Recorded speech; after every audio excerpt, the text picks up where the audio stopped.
Yesterday, I used a parable of following Christ to mirror the parable of sowing seeds.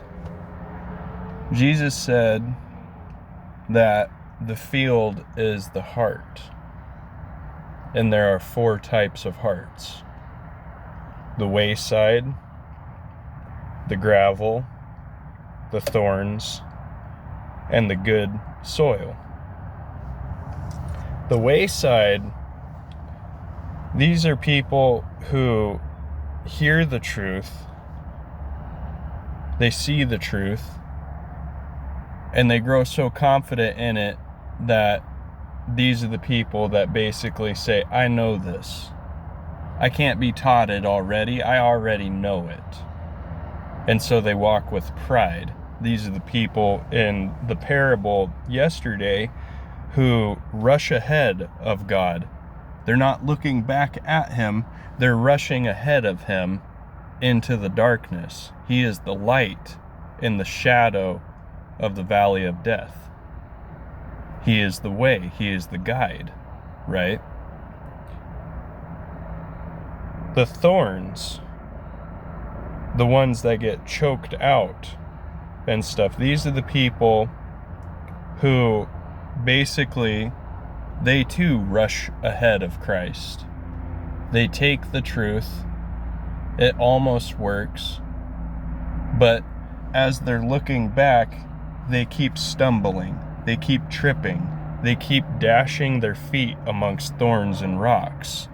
And once they sit there and they're looking back and they keep tripping, they're blaming Christ because they're keeping their eyes on him, but they're not seeing where they're going. They're not understanding where they are going.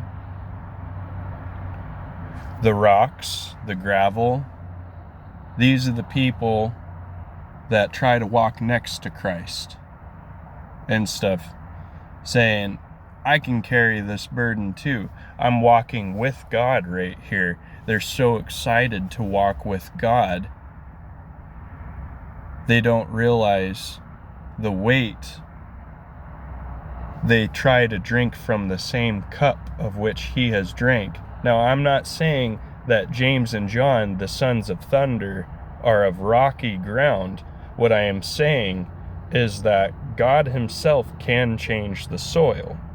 They might have started as rocky ground, but they in turn came out to be good soil. It has no depth to it. There's nothing for the roots to reach down in, and so they grip onto the rocks.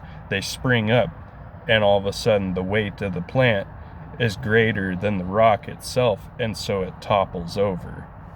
There's nothing for the roots to grip onto. And then there's the good soil. The people who receive the word and they follow directly behind him. They understand, I can't navigate this by myself. I can't go anywhere without seeing the light. When you are walking through a dark forest in the night, you are using a flashlight ahead of you to see where you are going.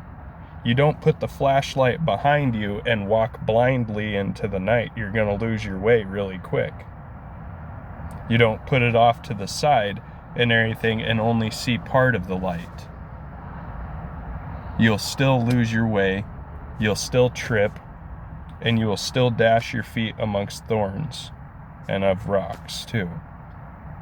The best way to follow Christ is to follow him, to understand what he is actually saying here of both seeds and being the light and being the leader, being the shepherd, the Alpha, the Omega, the light in the darkness and stuff. You have to understand the light needs to be in front of you at all times.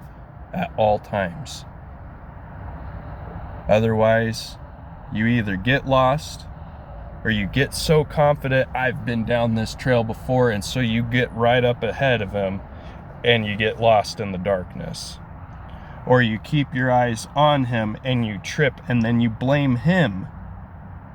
Why did you let me trip? You said, well, you're not behind me. You're in front of me. You're trying to blaze the trail. You can't get there until I say so. You cannot get to the destination without me. That is the whole point. He identifies as the truth, the way, the life, the light, and the gate. Okay?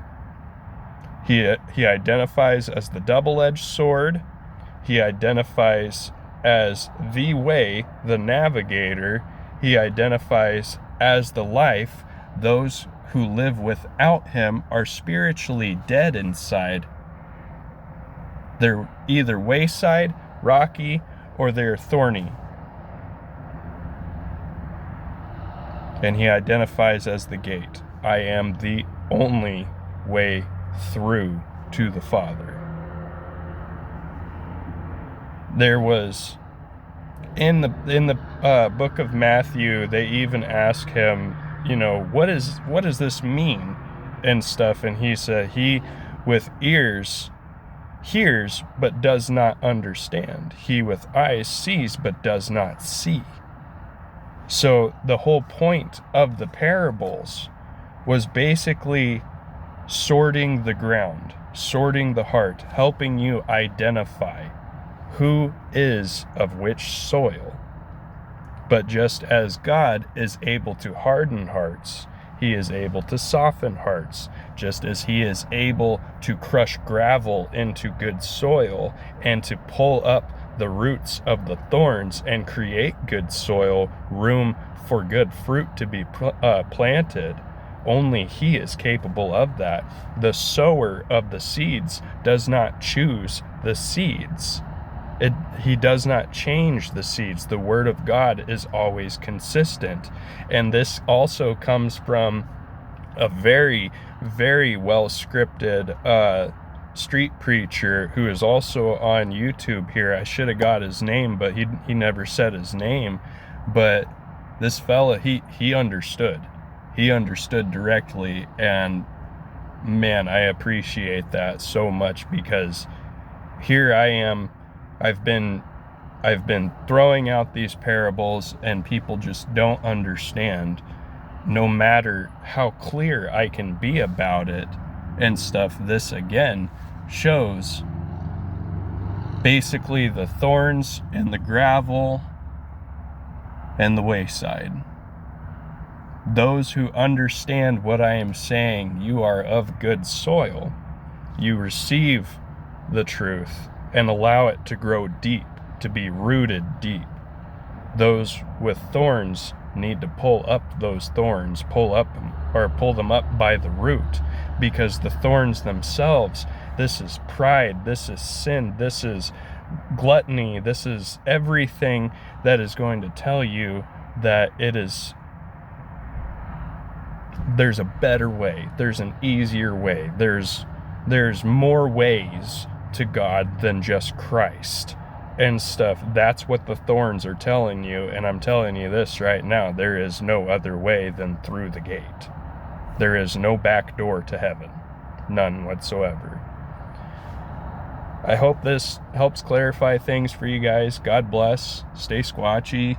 Go with God today. Do something good for somebody today, because you don't know if that man that you are doing something good for, whether he be a bum on the street or your best friend or a complete stranger that you need to help in the cash register line on buying some groceries for him, you don't know if that's Christ right there or not.